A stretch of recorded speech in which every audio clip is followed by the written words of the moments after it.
Yes. All right. Hi, guys. So today we have a very, very exciting talk. I am personally very excited for this talk. I grew up on gaming, and some of my best childhood memories revolve around playing board games with my family, my cousins. And if you have a large family like me, you know how loud and noisy, but really extremely fun it can get.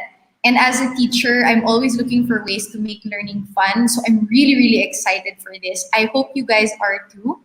So our speaker today is Mr. Hans Kenner Fernandez. He is the founder of Gaming Library, and he hopes to bring board games into the community to help to use to bond and learn at the same time. So as an educator and as a family member, I'm really, really proud and excited to introduce to you Mr. Hans Kenner Fernandez.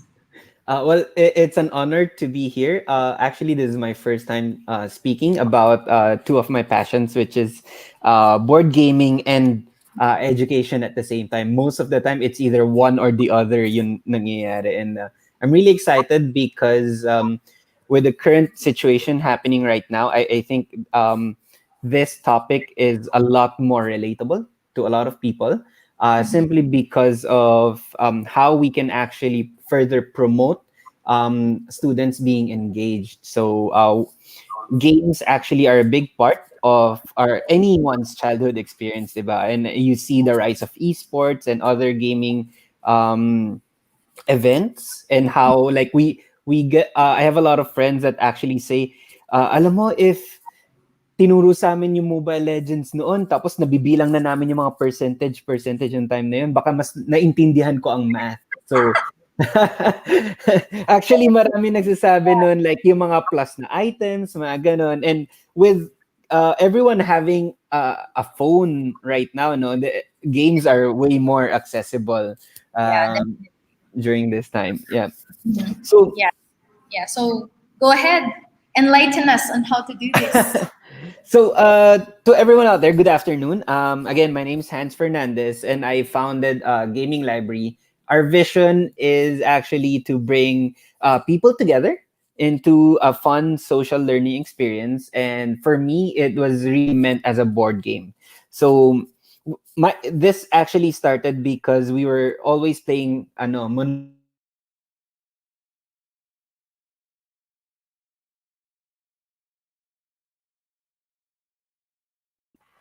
And and then maglalaro lang kami as soon as we can. So madalas nun 4 hours nauubos na oras namin, naglalaro lang kami, nagbibilangan, nag-auction ng mga property at nagbebentahan, 'di ba? Syempre. Um so that's how it happened. Uh, So nung after that, I noticed nga na one of the things na sobra kong nagustuhan nung part na yun is with our family, nakaka-bond kami. At the same time, tinuturuan kami ng mom and dad ko kung paano mag-compute ng money, paano ka magko-compute na pag nagtayo ka ba ng hotel dito, mas makakabawi ka. My dad also taught me a lot of chess. Simula nung bata ako, mga 7 years old, nag-start na kami kagad maglaro ng chess. And I think trending siya ngayon, especially with the Queen's Gambit TV series on Netflix. Yeah. So that's basically how Gaming Library was founded. Dun siya lumabas, and I hope na na-discover ko na ang sobrang dami pa palang games na hindi lang porket games sila, very distracting lang lagi. In fact, they can actually be an effective tool to help students, teachers, families, parents, and young kids come together to have a learning experience. Okay. So, next slide lang. Po, thank you.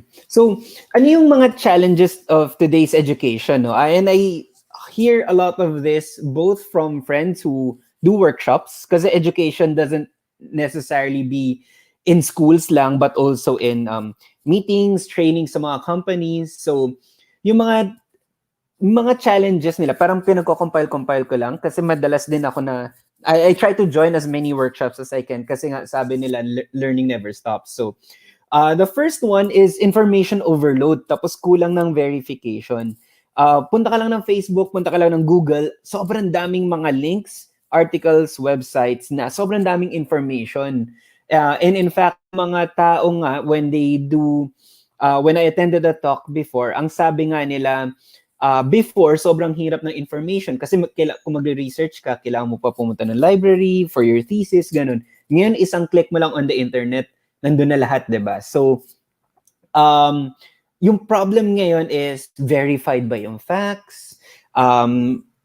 Yung mga numero ba, tama ba yun? Siyempre, at the same time, yung context din, kailangan mo rin alamin. But right now, sa sobrang in-demand lifestyle natin, kailangan laging mabilis, di ba? So, that's why a lot of people are experiencing mga burnouts, mga ganun. Kasi laging sobrang daming lumalabas na mga data na hindi mo alam kung saan ka magsisimula.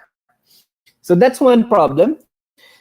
Next one is yung attention span. Kasi hindi naman to fault ng anyone, but dahil sa sobrang daming nagtatry umagaw ng attention mo, sobrang daming tumatawag sa'yo, paminsan ang hirap na mag-focus.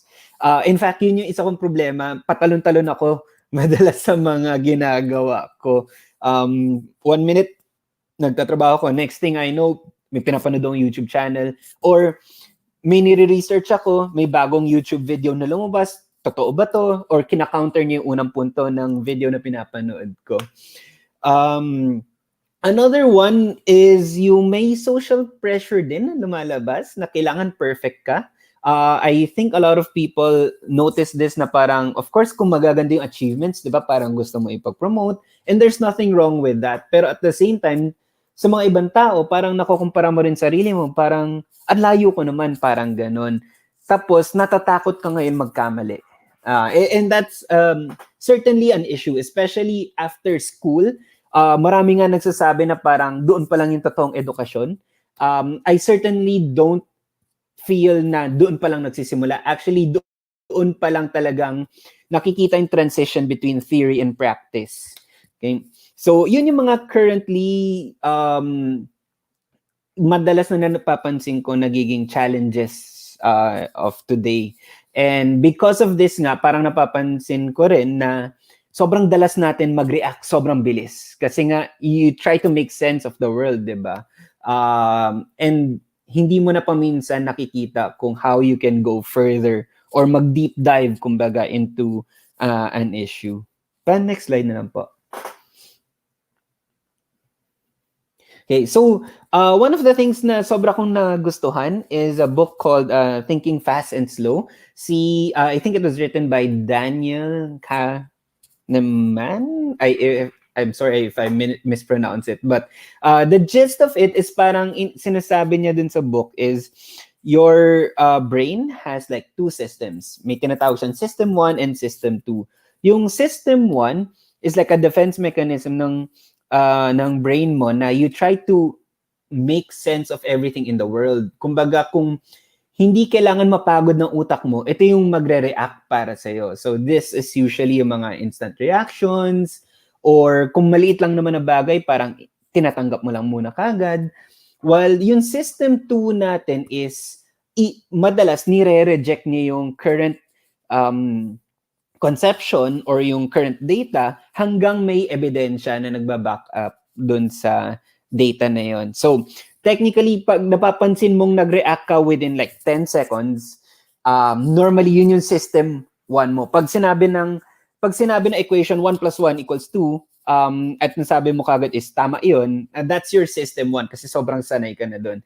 Versus, for example, pag tinanong sa is 1,000 times 1 million, yung System 2 mo naman ang mag-check kung totoo bang 1 billion yung sagot, di ba? I-double check niya, ganon.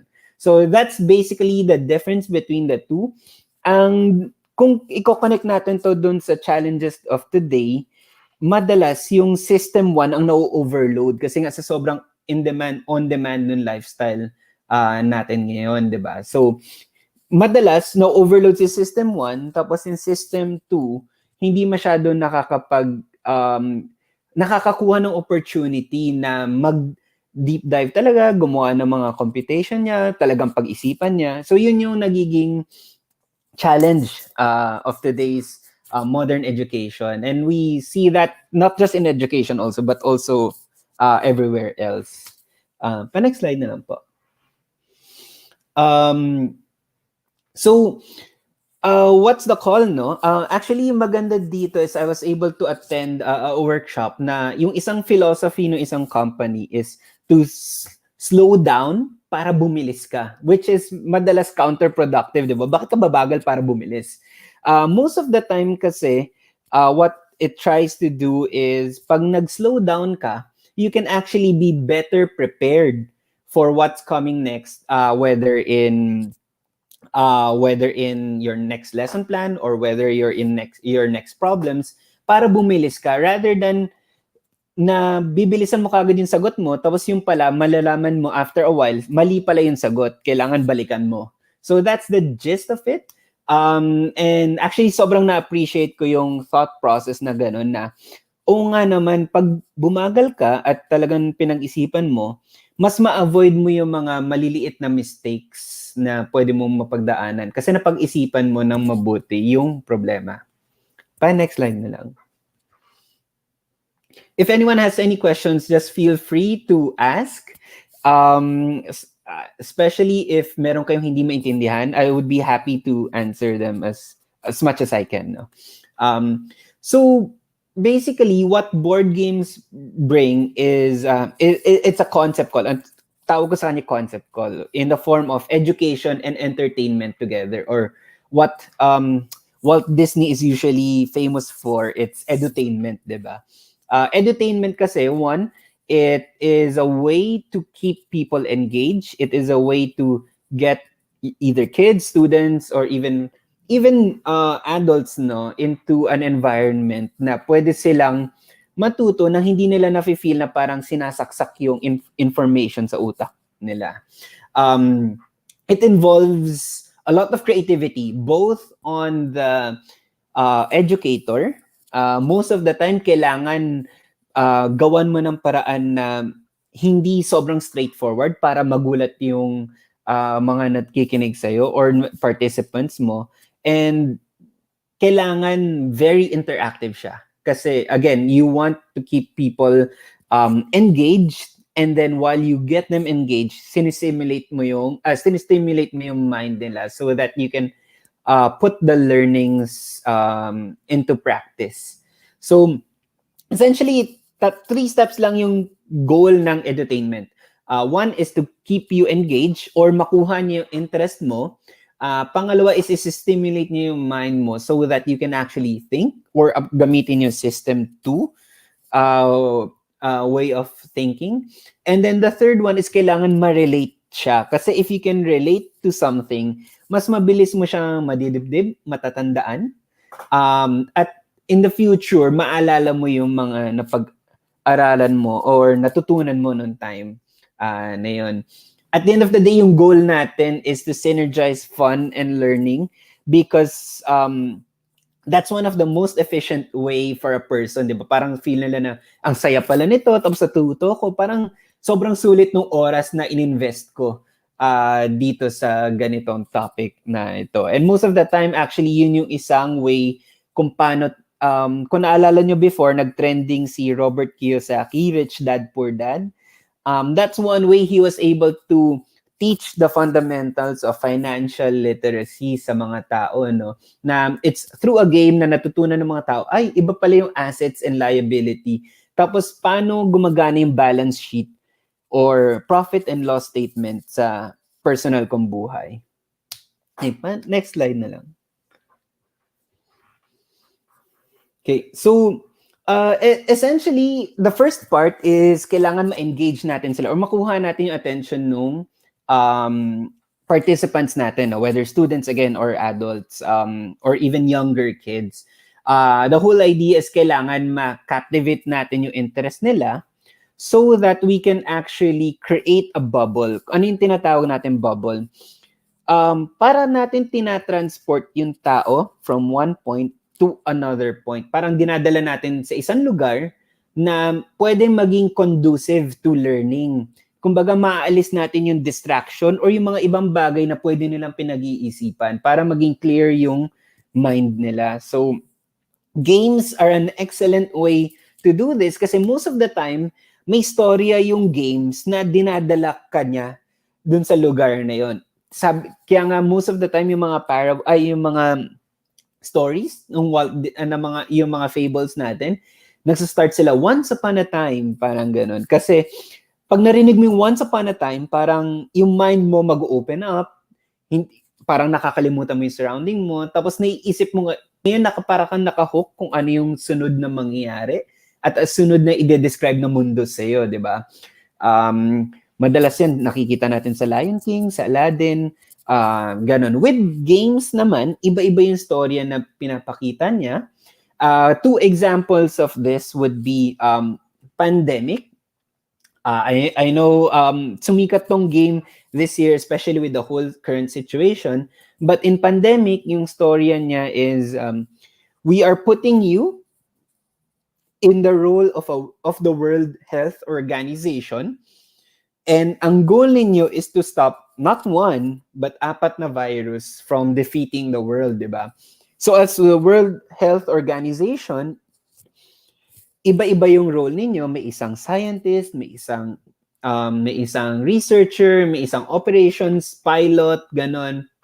So because of that, you're trying to transform yung isang classroom or isang workshop, whether digital or physical, into a place na dinadala nyo na magkakasama kayo dun sa storya na yun. And that's the very basic part, because you want to trigger minds na mag-open up at ma-feel nila na, okay, zone out muna ako dun sa ibang bagay kasi sobrang interesting nito. There is another game called Politics naman. Sumikat din to noong 2016 elections. It was featured in CNN and others. It is also a design game by a local, no? A fellow Filipino yung nag-design nito. Dinesign naman niya na para kang tumatakbo bilang presidente ng Pilipinas sa isang eleksyon. So, ang goal mo is manalo ka sa eleksyon, gagawa mo ng paraan, hahanap ka magre-raise ka ng funds para makapag-ipon ng pera pang campaign mo. At the same time, you can actually use events to create your own platform. All of these, no, kala nyo komplikado, but they're actually very simple. At may mga videos at rulebook to actually guide you on how to play them in very simple steps lang naman. Pa-next slide na lang. Okay. So essentially, ito yung talagang gist ng part. You have to tell a story. Kailangan ma-feel ng mga tao na, okay, wala tayo sa classroom, wala tayo sa isang Zoom call or Google Meet call. We are in a different location at kalimutan muna natin yung lahat ng ibang bagay. Okay? So that's the pinaka-importanting first part, to be able to keep everyone engaged as much as possible. Next slide na lang. Okay. So, simulate an experience though. So, you're gonna go through yung experience ng game, yung rules ng game, and the gameplay.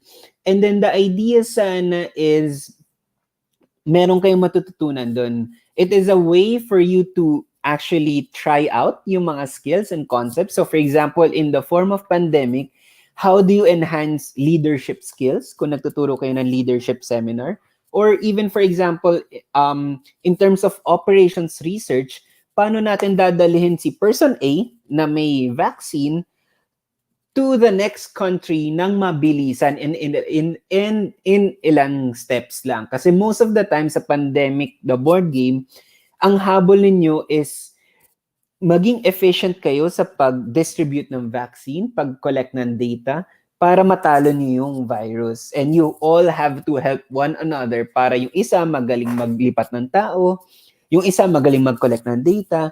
Kailangan, the idea is na pagdadaanan nila yon. And it's one of the ways na ma-apply ninyo yung mga concepts na tinuturo sa classroom.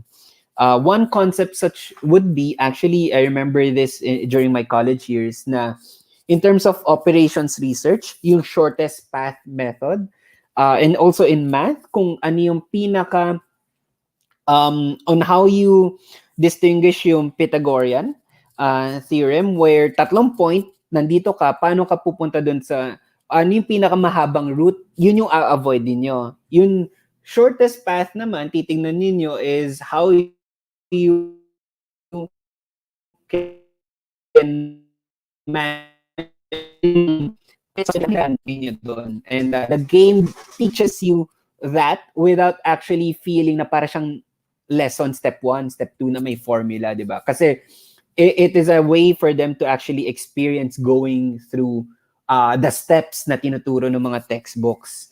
Sabi nga nila, experience is the best teacher, but actually, evaluated experiences. Kasi nga, pag nagkaroon ka na experience, tapos hindi mo naman tinignan kung ano yung natutunan mo nun, or hindi nyo pinagdaanan yun, or hindi kayo nag-reflect doon, hindi nyo napag-discuss with one another, hindi mo fully maintindihan lahat na nangyari sa'yo. And you're bound to make the same mistakes, di ba? With games kasi, they encourage interaction between people so that pwede silang mag-record ng data, pwede nila tignan, tapos pwede nilang ulit-ulitin yung game.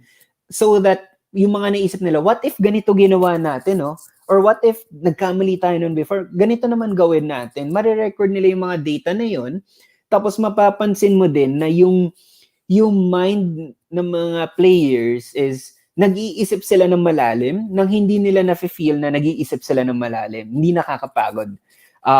Kumbaga, kung may drawing yun sa taas ng utak ng ulo nila, parang nagba-branch out ng mga 3 pa ganun-ganun, kung ano yung posibilidad na pwedeng mangyari. And that's the goal of the game talaga, is you are in an environment na pwede ka magkamali at pwede mong ulit-ulitin. Okay? So, parang next slide na lang. Okay. So, yung experiences kasi, no, one thing na natutunan ko, especially with the friends that I work with, sinasabi nila yung experiences parang tuition fee lang yan. Kumbaga, pag nagkamali ka, tuition fee mo yun, di ba? Unfortunately, hindi naman lahat ng tao may mga resources na pwede silang magkamali. Paminsan after school, pag nagkamali ng career choice, medyo masakit para sa kanila na magbayad ng tuition fee na ganun.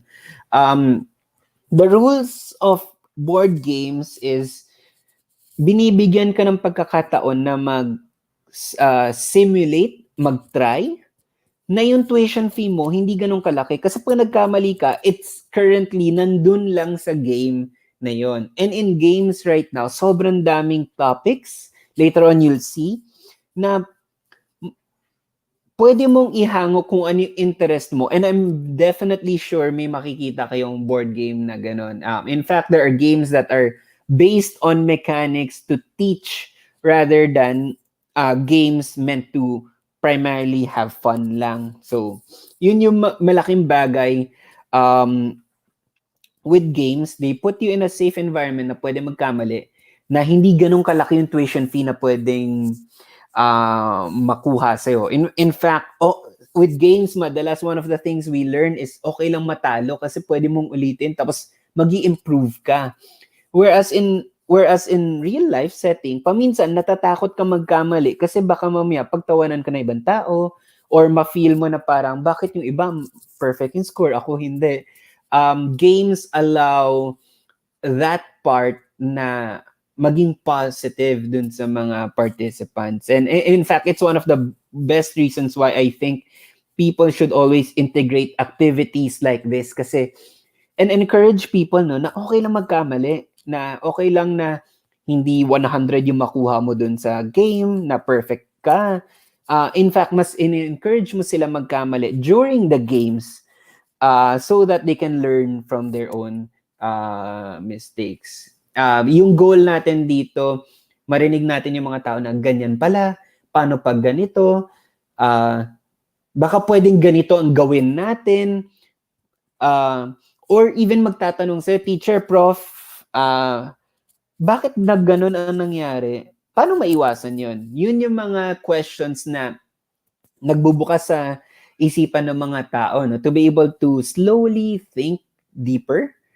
And again, this is how you actually slow down so that you can speed up. Kasi next time na nangyari yung ganon, next time na bigyan ka ng problem na ganon or ng test na ganon, alam mo na kung anong gagawin. Diba? So, next slide. May mga place po ba where to find compilations of games na pwede namin maggamit sa klase, e.g. science and chemistry? May actually isang malaking website called boardgamegeek.com. Nandoon yung mga iba-ibang games na hinahango pa, pwede mo i-filter um, based on topics. May isang publisher na nagfo-focus on science actually. In fact, one of the games na trinay namin noon is based on the periodic table of elements. Meron din about atoms. Meron din about math. Meron din about, kunyari gusto niyo magturo about stock market, accounting, or even history, meron din. If hindi nyo mahanap, you can always go to our Facebook at Gaming Library, and we will be happy to assist you as much as we can. In fact, we work with several libraries in terms of curating kung ano yung mga games na pwedeng maipromote sa mga students nila. Thank you for the question. So, the next part about this is, again, no, you want people to make those mistakes, no? So, kunyari, may isang game dito called Agricola na it teaches you about farming and how you can raise your family during the medieval age na pwede kayo maging sustainable. Sustainable meaning, every harvest season, papakainin mo yung pamilya mo, kailangan mabusog kayo lahat. Kung hindi, kung kinulang ka ng pagkain, the game would give you a begging card. The begging card at the end of the game is -3 points para sa'yo. It's one of my favorite games kasi parang doon mo makikita na may implications, no, pag talagang nagkamali ka and it punishes you, but then at the same time in the context of a game lang, versus for example, kunyari nagkamali ka in your business or in your profession, medyo masakit yung pwedeng mangyari for you kasi may cost and opportunities and malalaki yung tuition fee na lalabas. In Agricola, the goal of the game actually, it teaches you na kailangan, as much as you can, you cover all bases. You want to make sure na everyone, all of your people, even your family members get skills na hindi lang sila pwedeng basic na walang alam. And that's where people start to understand na,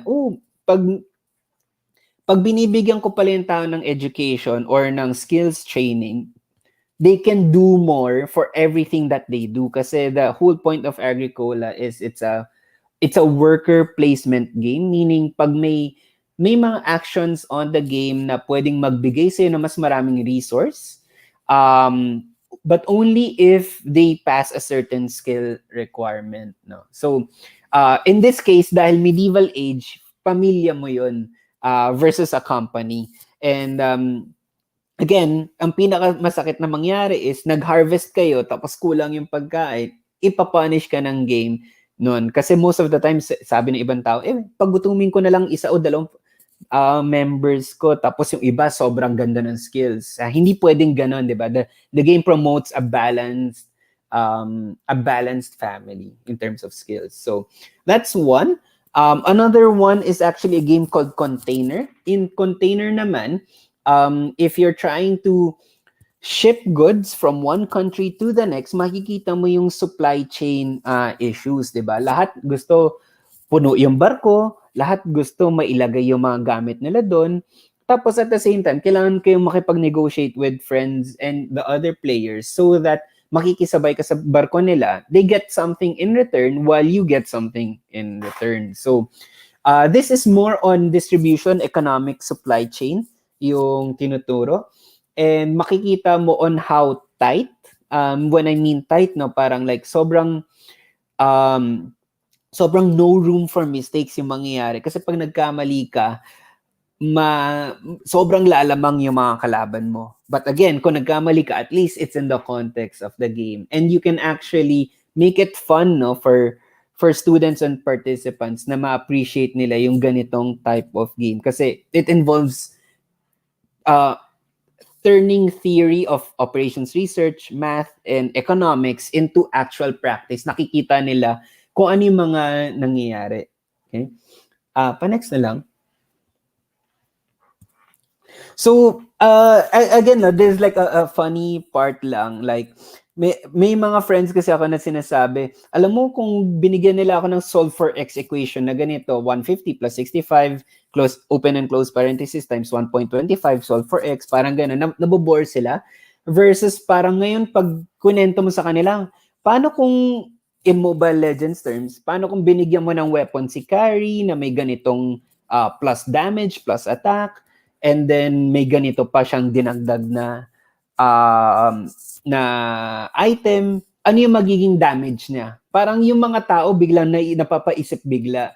And in fact, it's more relatable, especially now that everyone plays games, especially Mobile Legends, diba? So you can actually use this as a platform na pwede kayong mag-engage with the participants and nafe-feel nilang hindi sila nag-aaral. Kasi actually, ginagawa nila to during games. Magugulat kayo sa lahat ng analysis na ginagawa nila online, pati yung mga YouTube channels na akala mo pagdating sa school hindi magaling mag-math, pero pagdating dyan sa mga esports analysis, makikita mo yung mga computation nila, pati yung kung paano yung kinumbine nila yung mga different factors and variables into their, kumbaga, their teams, diba? So, that's one way to make it relatable. And if you make it relatable kasi, matutuwa yung mga tao. Second, they can actually remember it a lot easier kasi may memory sila doon, especially if it's a good memory, diba?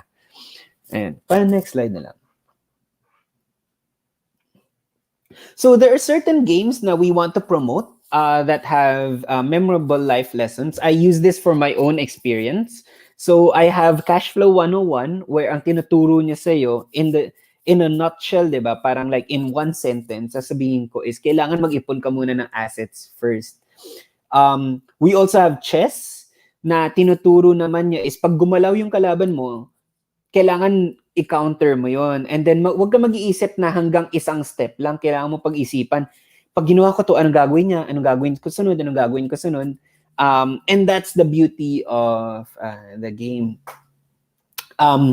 Agricola naman is yun nga, itinuro ko kanina, it's more on, pag naglalaro kayo, kailangan i-make sure mo na pag umani kayo, pag nakakuha kayo ng mga income ninyo, pakainin nyo muna lahat. Diba? Wag kayo magsasacrifice ng mga ilang bagay na later on hindi nyo na maibabalik. I also have this game. It's called Twilight Struggle. Twilight Struggle naman is during the Cold War era. So for history majors or professors there, this is one way na hindi ako excited noon about US versus Russia noong 1960s to 1989. But this game got me hooked on it kasi doon ko nakita yung mga implications ng mga events. Like, for example, how important was Fidel Castro to Cuba? How important was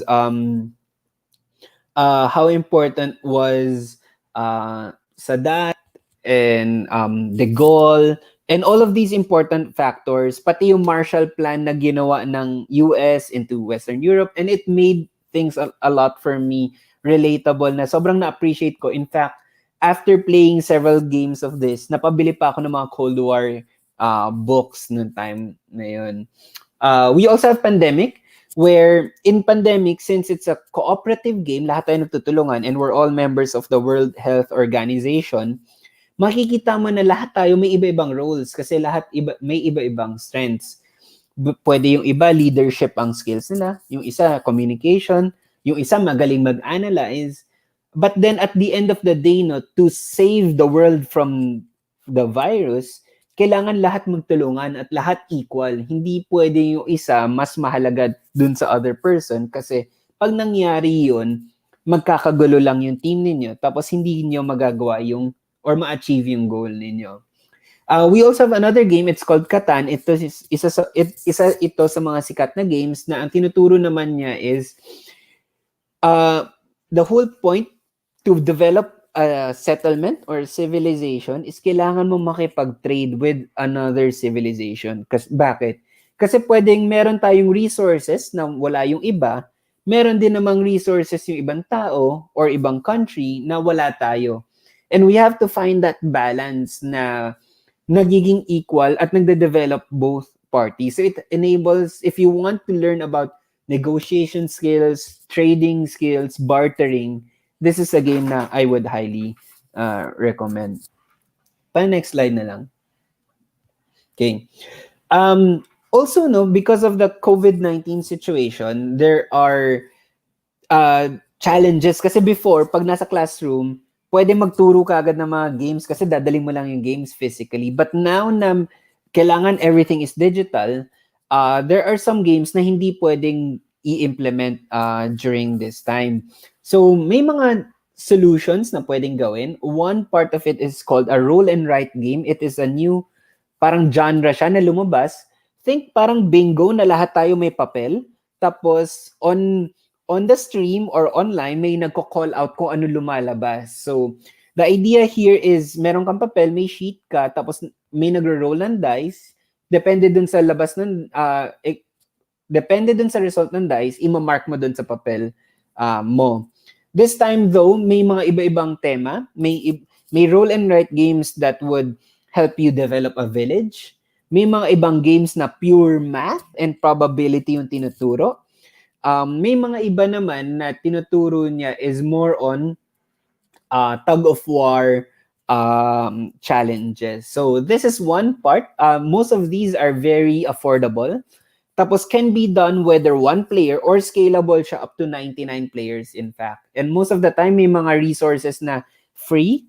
They are called print and play na binibigay ng mga designers and publishers that you can print on your own and everyone can print on their own tapos sabay-sabay gawin yung activity. I would highly recommend this because it's very simple and it's very fun to learn. Tapos easy pa to execute.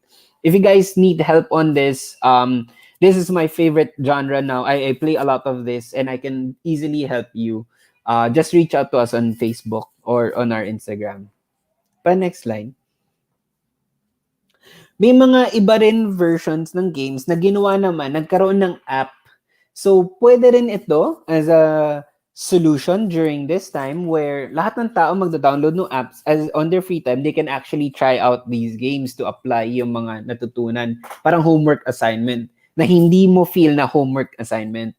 So, meron silang digital applications. The best advantage pa of this one is hindi mo kailangan ituro in rules because the games themselves would have that video tutorials kaagad or an animated tutorial doon sa app mismo. So it's a very awesome and efficient way to actually implement edutainment learning but through digital means, especially during the pandemic situation. Next slide. Okay. Meron din ng mga video games naman. These ones naman, pure video games, no? And alam ko a lot of people think na pag video games, Dota, Mobile Legends, while they have their own benefits, there are also games that are more geared towards learning. So we have Cash Flow 101, which is financial literacy. We have City Skyline, urban planning and traffic management. And then we have XCOM, which teaches you about probability and resource management. All the while teaching and letting participants to have fun while learning these games. Okay. Next slide na lang. So, essentially, no, if I were to sum up all of the topics that I wanted to share with everyone is dati may notion na hindi ka pwedeng matuto while having fun kasi nga kailangan classroom, magbabasa ka ng libro, textbook, kailangan memorize mo yan, but that is not efficient Hindi, para mong pinipilit yung taong onto something, tapos baka ang gawin ng tao or na student is sige, i-memorize ko na lang. Pagdating ng test, sasagutin ko na lang. And then after noon, makakalimutan yan. Promise, ganun yung na-experience ko nung bata ako. Paminsan, minememorize ko lang yun nasa textbook para lang pumasa sa next test. But again, after noon next test na yun, nakalimutan ko na. And then meron midterm exam, then memorize ko na naman sila ulit, tapos ulitin ko ulit. It's not efficient. Versus natuwa sila, nakarelate sila, at naintindihan nila yung mga meaning nung tinuturo natin. No? Bakit natin tinuturo yung mga Pythagorean theorem? Bakit natin tinuturo yung solve for x algebra? Bakit natin tinuturo yung um,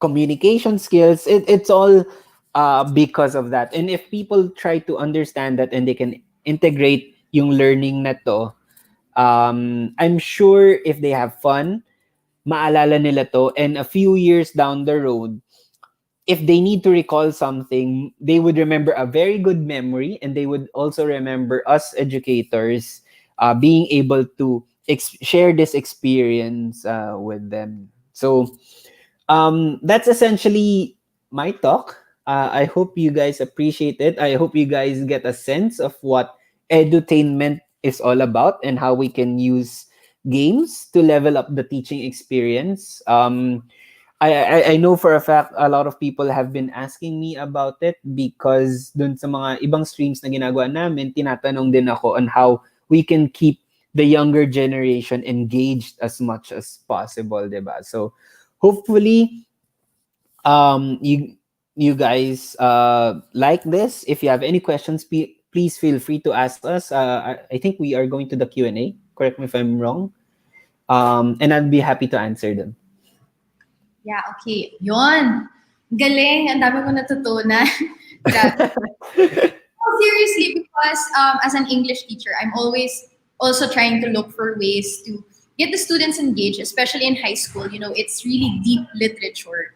And so it's hard to come up with, you know, ideas on how to get them interested because a lot of them don't even read. So, ang hirap. So, natutuwa ako, especially um, yun, sa edutainment, you said engage, simulate, and relate, which is kind of similar to what us teachers are also trying to do now. We try to engage the students. And then, I love yung sinabi mo, yung pababain ang tuition fee to allow safe learning. Because these kids are so terrified of making mistakes that they would copy-paste an answer rather than rather than come up with their own. So parang, okay, sige, parang kumbaga make them feel safer to make mistakes, to turn it into a learning experience. We have a couple of games and experiences before na whether it's in role play or whether it's in games that expand vocabulary, yung mga modern Pinoy henyo type. Tapos makikita mo na pag naglabas ka, parang kayo magbibigay ng clue para mahulaan ng isang teammate niyo yung secret word. Yeah. Pero pag pare-pareho kayo ng clue, matatanggal yung words ninyo, no? So the idea there is dapat different forms of different angles yung para lang maibigay niyo yung clue to the person. So kunyari the clue the secret word is sisig, baka yung isa kailangan sumagot prito, yung isa sumagot baboy, yung isa sumagot malutong. Hindi nyo pag lahat kayo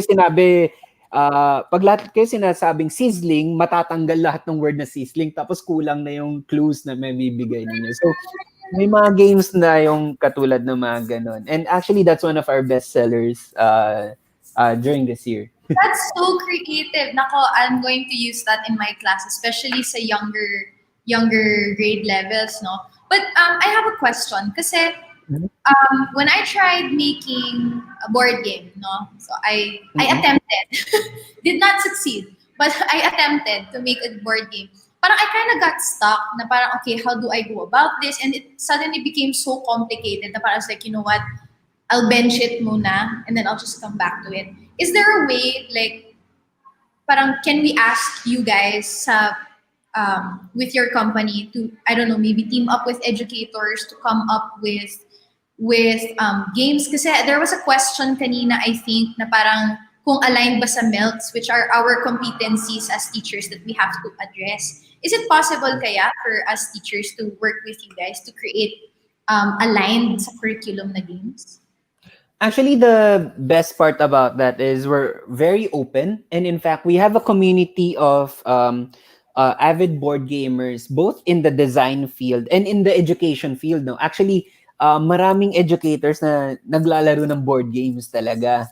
Um, and then at the same time, yung mga game designer friends natin, both local and international, they are also being integrated and featured in schools. In fact, may mga awards in the UK na about imagination awards on how they can bring board games into life in the classroom setting. So we can definitely help you out and assist as much as we can. No? On our part, we have a lot of community members that are willing to assist pagdating sa ganon. On my part, I can also help given that it's also one of my biggest passions. Importante lang siguro, no, if you are on a, parang na-feel mong na-block ka in terms of your creativity and is to take a break and then try to go back, no, kung ano pa yung pinaka gusto mong ma-achieve. And sometimes, yung nakakatakot with games is sobrang gusto mo ilagay lahat. Kasi parang gusto mo ma-checkmark lahat. Matuto sila matuto sila about math, matuto sila about communication. Sometimes, because of that, you tend to over complicate yung mga bagay na ganun. If umabot ka sa puntong yon, ang lagi kong recommendation is take a break, kape ka muna, balikan mo kung ano yung pinaka main objective mo and try to see na achieve mo na ba yon. If not, balikan mo yun. Kalimutan mo muna yung ibang bagay. And then as always, peer review always is very critical, no? So you can ask for for help with us, you can ask for help with other educators. Kung may kalala kayo in that field na nagbo-board games as a hobby, pwede niyo silang tanungin kasi sobrang daming people willing to help out in terms of this topic. Yeah, that makes sense. Mm. Okay, I think we have some questions. Mhm. Can you give entry-level games for younger kids in grades 1 to 3? I think grades 1 to 3, correct me if I'm wrong, is that 7 years old to 10? 79, yeah. Yeah, yeah. So 7 years old to 10, there are a lot actually. It would depend again kung ano yung skill na gusto mong ituro. But in my case, actually, I think critical dun would be language and communication. So there are games like Dixit, where it's a visual card, and then you try to give a clue about that visual card. And then other players, ang goal nila is magbigay ng card na pwedeng mag-distract dun sa original card mo. Kumbaga, aagawin nila yung votes dun sa card mo para mapunta sa kanila. So, yung game na yun allows people to actually ask and engage na, bakit binigay mong clue is Pixar or Disney or Up? Tapos pwede mo sabihin, kasi nakita ko yung balloon na umaakyat. Remember yung batang, tsaka yung matanda na may aso, di ba? That was part of it. So, that is one game that we can recommend. Between 7 to 10, if you would also like to teach math and fractions, I remember fractions was being taught of it. For me, a die, a regular D6 die, is a critical component na maintindihan nila yung 1 out of 6, 2 out of 6, and probability na ganun. Kasi pwede mong ituro sa kanila na makikita nila ilang beses kailangan i-roll yung die para lumabas yung 6. Nang hindi nila na-feel na parang lugi or hindi nila sobrang theoretical. In fact, in Snakes and Ladders, they're already introduced to the concept of a die, di ba? Parang, kunyari, para maabot ko yung 100, kailangan ko ng 5. Ilang beses ko, paano ko maabot yun? Mga ganun. So, that's another one. The roll and write games are very critical in terms of that age group. Kasi nga, it's just a die and the numbers are usually 1 to 6 lang yung ginagamit. Or at most, 1 to 12 lang yung ginagamit. Last one would be, we have a game called Triolet. Instead of Scrabble, ang ginagamit mo are numbers and the numbers are from 0 to 15. Iko-combine mo lang sila to score points. So, that one is a lot easier kasi at least for younger kids, hindi sila matatakot na ang daming alam na words ni teacher. Ako ang konti lang ang alam ko sa giyong talo. this one, as long as you know zero, the numbers 0 to 15 and how to add them and make combinations to reach 15, magagamit mo na sila at malalaro mo na sila. So medyo level yung playing field in that regard. Mhm. Yeah. Okay, I think we have one last question. Mhm. I actually really like this question. That's also my concern. Do you think board games have a place in school libraries? And if so, how do we make it sustainable in terms of maintenance, getting copies? Kasi pahirapan mag-request yan. Is Mhm. it possible for the Philippines to set these up? So I would say na first and foremost, in other countries, no, they are already integrating board games into the libraries. Kasi ang gusto nga ng library is to be able to keep students into a place of learning. And slowly but surely, libraries are understanding how board games are actually a teaching tool. In fact, for us, we had an experience where we partnered with Ateneo de Manila before, where we created games to go onto their library as well. On our part, hindi na on our part, mabilis lang naman to be able to create games for schools. We just need to know, again, the objective of the library, no, and the target audience ng library. And we can definitely support on this. In fact, most of the game designers and publishers all over the world would always reach out to be able to support libraries wanting to put games or schools wanting to integrate games into their curriculum or into their assets. And definitely mabilis lang naman yun. I know there are like 5,000 titles being published every year, but you don't need to Wow, worry, kami bahala dun para sa inyo. grabe. Actually, yeah, 5,000 titles lumalabas every year, all with different topics, all with different rules and mechanics. Wow. Okay. Sige.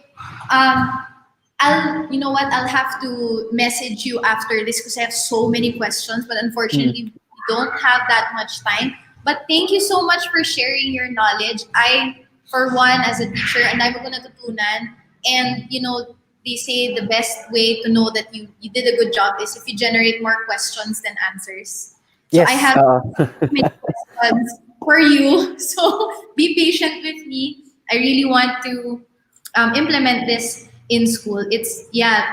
May nag-comment. I agree. This talk is a good step in the right direction. It's about time that education meet the learners where they are, and we have enough pedagogy seminars for teachers. I think it's really good for us to learn. Okay, well, I know how to teach, but how do the students learn? And meet them halfway. If you can't beat them, join them. Since our attention is being taken away by games anyway, and Mm. as you said, teachers do like to play games. So might as well make it a good bonding experience, make it a positive learning experience for both the teacher and the students. Ayan. So any last words? Would you like to invite them to, like, do you have any social media pages or anything? So for any questions, especially for those in the education field, we're always open to supporting you. All you need to do is actually go to our Facebook page, facebook.com/gaming library, or you can search Google on our website, www.gaminglib.com, as in gaminglib.com. Um, and we will be very happy to assist you. Just let us know the opportunity or the concern, and who knows, maybe we can collaborate on future projects together. And I hope sana marami kayong natutunan. Sobrang nervous ako nung ginagawa ko to. Yeah, well, you can count one na ako, may natutunan ako. So, that check na yan. Thank you again so much. I had so much fun. Let's talk more after this. I really have a lot of questions for you. Thank you so much. Thank Ayan, you so much. yung Facebook niya.